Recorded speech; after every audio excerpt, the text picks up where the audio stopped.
Good morning. Our first item of business today is general questions. And our first question from Patrick Harvey. Thank you, Presiding Officer. To ask the Scottish Government what its position is on whether the referendum's Scotland Bill adequately meets the objectives stated by the Constitutional Relations Secretary for electronic means of communication to be subject to the same restrictions as print materials. Cabinet Secretary Michael Russell. Thank you, Presiding Officer. I have seen the Finance and Constitution Committee's recommendations on this topic, and I plan to bring forward amendments at stage 2 to strengthen the bill in this area as a result. There will be an opportunity to discuss this further at the stage 1 debate later today. Patrick Harvey. Thank you. And I lodged this question before realising that it would be asked on the same day as the stage 1 debate, so we will have more time this afternoon. But for the time being, having considered all of what we've heard at stage 1, and recognising the government intends to bring changes, is it the government's position that there is a reason in principle why electronic publications such as social media by non-party campaigners should not be subject to the same regulations as print media publications by non-party campaigners? There are free speech implications, but someone with a significant social media reach, it's entirely arguable that they should be subject to the same restrictions however the material is published. I would agree with the member broadly on that. I think the restrictions on electronic means of campaigning should be the same as, or have the same effect as restrictions on non-electronic means, that is, in terms of identifying who is responsible. And we've seen a case this week where responsibility has been traced to a close aide or former aide of the Prime Minister for an anonymous advertisement. That is unacceptable. But there are freedom of speech implications on social media because social media is different from print media. And therefore, we have to have some care about ensuring that we do not restrict freedom of speech by having those restrictions.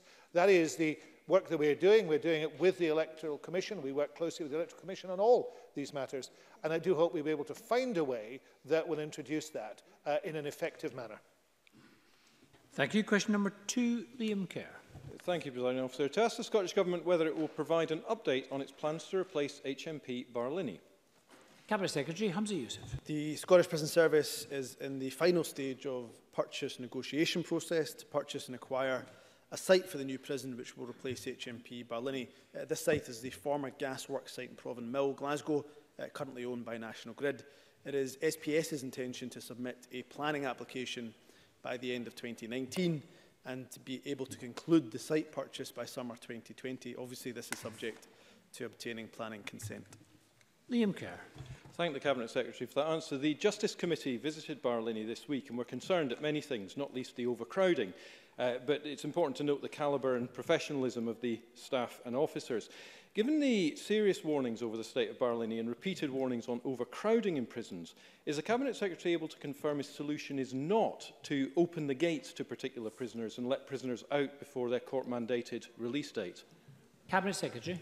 Yes, I can confirm we're not going to en masse release prisoners. It's almost a daft question really to ask, I would think.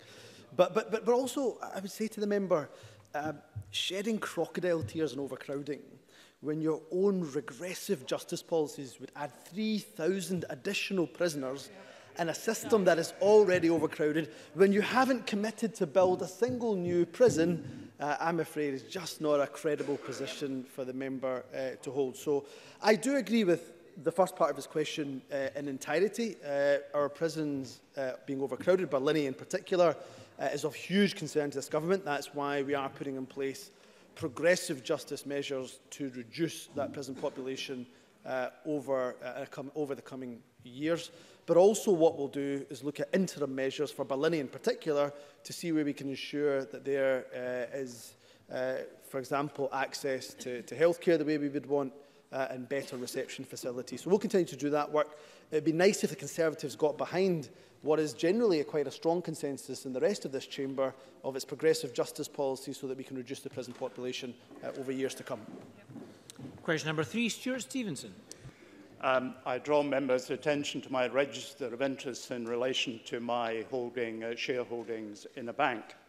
To ask the Scottish Government what support is available to victims of financial crime in circumstances where banks seem to have failed to observe their own lending criteria and know their customer protocols. Minister Kate Forbes. Victims of financial crime may now have their losses refunded following the introduction of a voluntary code of practice which came into force in May of this year. And victims of financial crime should contact their bank for more information in the first instance. Stuart Stevenson. The Minister may be aware of the McLaren fraud case, which resulted in a criminal being sent to prison for a very, very long period indeed. One of my constituents lost their house and the title to it and the prospect of recovering it. And party to that was one of the branches of the Royal Bank of Scotland, where the fraudster conducted most of his business. Would it be possible for the government to facilitate an investigation that might support the victims in being able to recover the millions of pounds of which they were defrauded through capturing ownership of houses across Scotland, but in particular in my constituency? Minister. Well, I'm really sorry to hear about the case that Stuart Stevenson has brought to the Chamber just now, and I'd be certainly happy to have further discussion on the circumstances and what the government might be able to do. There are already a number of bodies to which victims can go if they're not satisfied with the service they've received from their banks, and legal representatives such as the Law Society and the Financial Ombudsman. And Stuart Stevenson may also be aware that the Solicitors Regulation Authority set rules to make sure that solicitors treat their clients fairly and professionally in those circumstances. I'm sure that Mr Stevenson will appreciate that all complaint procedures need to be exhausted and those concerned given the opportunity to resolve the situation before further action can be taken, but I would suggest that we discuss this further. Maurice Corrie. Thank you, Presiding Officer. A study released earlier this year, jointly carried out by YouGov and Bank of Scotland, found that 400,000 people in Scotland have suffered financial scams at some point in their lives. What action is the Minister taking in response to fraudsters' increasing use of subtle and more advanced tactics, seen most commonly through phone calls and fake emails in targeting victims in Scotland? Minister. Well, as the member rightly says, 400,000 people suffering from scams is dreadful news. And in collaboration with the banks, there is a new a voluntary code of practice. Recognise that it's voluntary, it's not mandatory, but all banks who have yet to sign up to the code should do so. And for victims of financial crime whose banks have yet to sign up to the voluntary code, they should follow the guidance set up by the Financial Ombudsman Service in order to deal with fraud once it has happened. But in terms of prevention, I think we have all got a duty to raise awareness and to support particularly vulnerable people who might be taken in by these scams. Thank you. Question number 4, Dean Lockhart. Thank you, Presiding Officer. To ask the Scottish Government what action it is taking to improve public safety at popular tourist sites. Minister Ben Macpherson. Provision of a safe and secure environment for visitors is, of course, a key factor in tourism destinations being able to offer a quality visitor experience. Responsibility lies with those running tourist sites, but the Scottish Government agencies are certainly proactive in this regard. Historic Environment Scotland, Scottish Canals and Loch Lomond and the Trossachs National Park, for example, are members of the UK-wide visitor safety group, the focus of which is to create safe access to the countryside and historic structures in ways that do not spoil the landscape and heritage or lessen the visitor's sense of exploration and adventure and enjoyment. Dean Lockhart. I thank the Minister for that response. The Minister may be aware of the tragic death of a young woman and other recent safety incidents at Brackland Falls near Callander.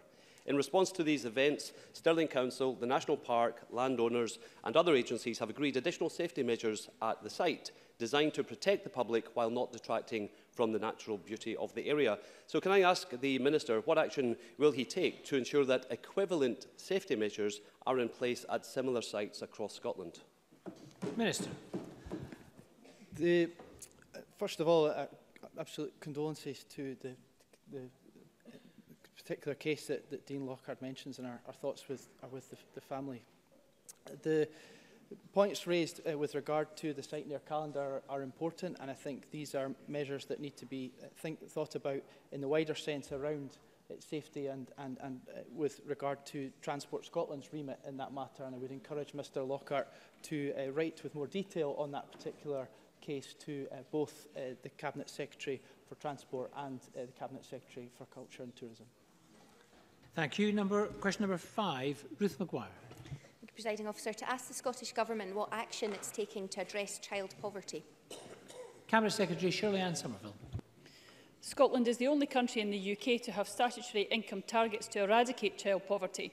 Our Tackling Child Poverty Delivery Plan sets out the actions we will take to make progress in this ambition and is backed by a £50 million fund. In June 2019, we reported on the strong progress made in our first year, with 48 of the 58 actions being developed or delivered. This includes the Scottish Child Payment, worth £10 per week to low-income families, to be introduced by 2020, and the early introduction of this payment for eligible families with children under 6 by Christmas next year. Ruth Maguire. Thank the Cabinet Secretary for that answer and appreciate the good work that's ongoing. A recent study by Dr Morag Traynor from Heriot-Watt University on behalf of Aberlour identified that young people from Scotland's poorest communities are 3 times more likely to die before they're 25 than those from more affluent areas. Does the Minister agree that working with families early is a key to mitigating and preventing many of the consequential problems and issues related to poverty and poverty-related toxic stress which families can experience, and that doing this can prevent problems for families turning into crises? And therefore, does the Government agree with Aberlour's "A Bad Start to Life Shouldn't Mean a Bad End" campaign, which is asking for commitments to help address both the consequences and the causes of child poverty, including a national transitional fund that can properly support a shift in spend away from costly crisis intervention toward early vital support for families? Cabinet Secretary. Well, it is absolutely something that this government is determined to look at, is not only to mitigate what is happening at this moment, but to prevent problems from happening for communities and for families in the first place. That's a key focus of the Tackling Child Poverty Delivery Plan, is to make sure that we're lifting children out of poverty and preventing that poverty in the first place. So the Scottish Child Payment is one part of that, as I mentioned in my first answer, but the new Families and Communities Fund, which begins in April 2020 and is worth up to £16 million annually, will also be used for early intervention and prevention to improve outcomes for children, young people, families, adult learners and communities. And I hope that gives Ruth Maguire some further reassurance that this is something which the Government does take very, very seriously indeed and is indeed acting upon. Thank you. Question number 6, Adam Tompkins. Thank you. To ask the Scottish Government whether it will provide an update on infection management at Queen Elizabeth University Hospital. Cabinet Secretary Jean Freeman. The basis of infection management is Health Protection Scotland's mandatory National Infection Prevention and Control Manual. The Infection Prevention and Control Team at Queen Elizabeth University Hospital has responsibility for undertaking active surveillance of specific alert organisms and conditions based on risk. In most instances, 2 linked cases trigger an investigation, but where the infection is exceptional, 1 case provides the trigger. The manual contains step-by-step information on escalation and de-escalation of risk based on epidemiological data and clinical assessment.